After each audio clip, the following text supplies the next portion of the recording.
Assalamualaikum warahmatullahi wabarakatuh. Bismillah, alhamdulillah, wa syukuri nikmatillah, la haula wa la quwata illa billahil aliyul adim. 3 kunci atau kalau tidak Islam kafir. Kalau tidak kafir berarti Islam. Ini dari dasar karena semua nabi beragama Islam. Satu tauhid, satu tujuan, mencari ridhonya Tuhan.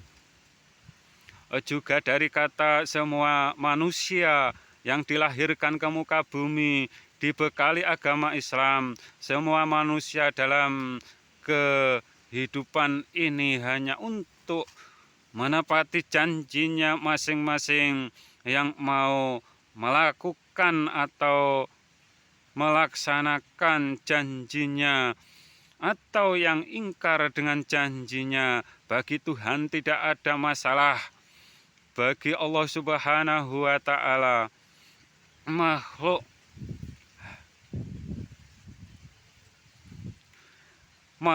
hanya mau memuja dan memuji, apa tidak ada pengaruhnya. Zatnya maha menyempitkan semua makhluknya, juga maha luas. Ada yang memuji apa tidak, zatnya Allah Subhanahu wa Ta'ala tetap maha kekal, tidak mengecil atau tidak membesar dan berpindah-pindah. Permasalahan ada di makhluknya yang disempitkan atau ada perjanjian. Di awal kehidupannya ada janji, dan yang berjanji wajib ditepatinya di kehidupan ini sebagai bekal di akhirat nantinya. Yang berarti agama yang berhubungan dengan Tuhan itu tidak dapat dipisahkan dunia dan akhiratnya. Amal atau perbuatan untuk dunia maupun untuk akhirat akan dihisabnya. Bila kalian beranggapan agama hanya amal untuk akhirat saja, berarti gagal beragama Islam. Karena Islam sendiri yang artinya selamat, menyelamatkan dunia dan akhirat. Kalau dipahami agama hanya untuk akhirat saja, pencuri, korupsi, menyakiti orang lain di dunia ini tidak dihisab kelak di akhiratnya. Yang memahami agama hanya amalan akhirat, mereka terlalu pintar membodohi umat manusia yang iman Islamnya taklid atau ikut-ikutan, atau untuk yang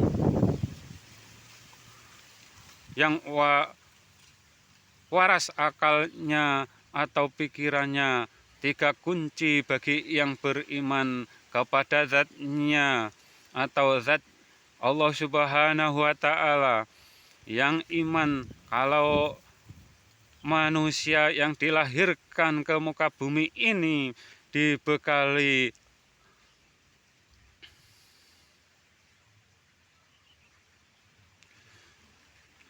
agama Islam untuk dilakukan di kehidupan ini. Jangan nenek moyang orang Nusantara, zatnya Tuhan tan kena kinaya opo, yang artinya zatnya Allah Subhanahu wa Ta'ala tidak dapat disamakan dengan apapun atau wajib berbeda dengan semua makhluknya. Di Alkitab dijelaskan, awal kejadian itu firman, yang artinya tidak ada firman yang menyerupai, menyamai, apalagi melebihi Alkitabnya. Firman ayat itu adanya di kitab suci. Firman itu berhubungan dengan kitab sucinya. Yang disebut dalil itu langit, bumi, atau alam semesta beserta semua isinya yang berhadapan atau berhubungan dengan penciptanya. Kalau yang dijelaskan Simbah Guru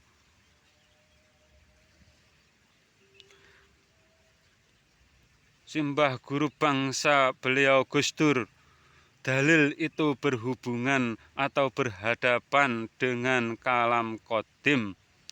Bila berselisih, kembalilah ke kitab suci Al-Quran, yang berarti kembali menjadi dalil atau yang disebut ayat atau firman. Dan kuncinya, kalian layak disebut iman Islam apa tidak, itu bagaimana kalian iman ke seluruhan ayat Al-Quran. Kalian ingkari apa tidaknya.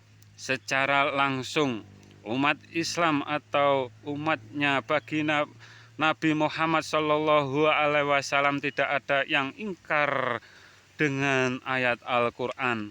Akan tetapi dalam memahami zatnya Allah Subhanahu wa Ta'ala, banyak yang ingkar atau meninggalkan seruan ayat Al-Quran.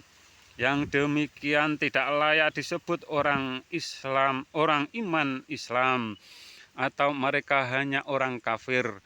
Bila mana ada prasangka membayangkan zatnya Allah Subhanahu wa Ta'ala seperti apapun, disebut musyrik hati atau dalam kekafirannya dirinya sendiri, atau mereka hanya para pemuja berhala yang tersimpan di hati atau pikirannya sendiri.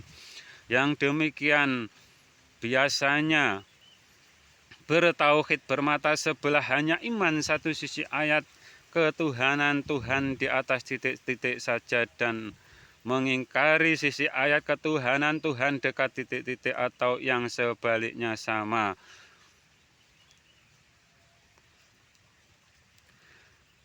Dengan dikiaskan menjadi pengikutnya Dajjal yang membelah Imam Al-Mahdi menjadi dua bagian.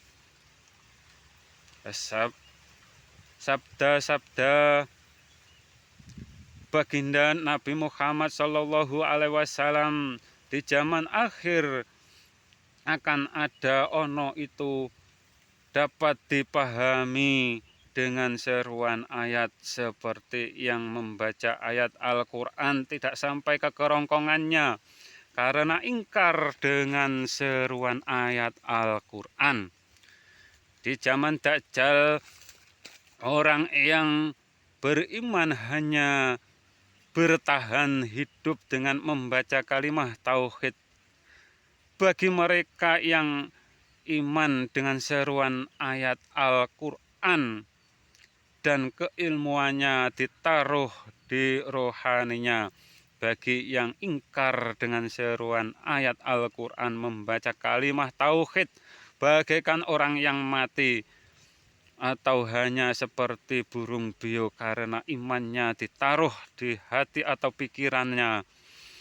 Karena yang dapat dipahami dengan hati pikiran hanya sebatas makhluk saja, atau kemungkinan besar yang disembah hanya berhala yang ada di dalam hati atau pikirannya sendiri.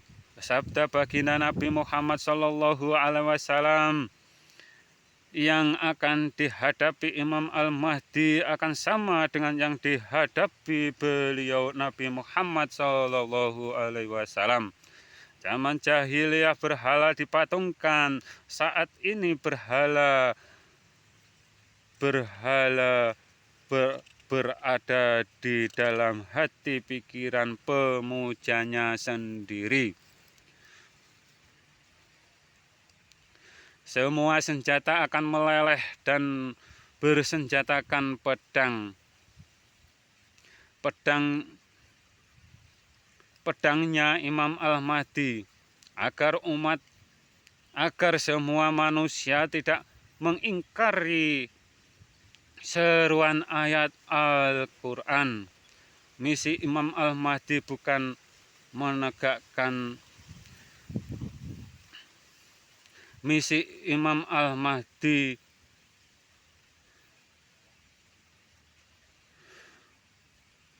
bukan menegakkan tauhid dengan mengangkat pedang untuk membunuh yang tidak beriman, akan tetapi menyerukan agar manusia kembali ke Islamnya yang menjadi bekal dilahirkan ke muka bumi ini.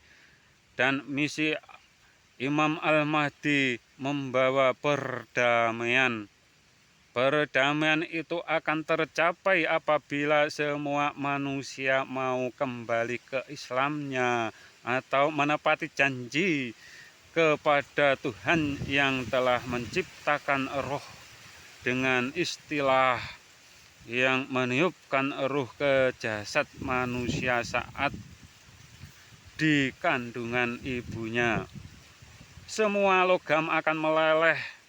Saat itulah keberhasilan perjuangan Imam Al-Mahdi.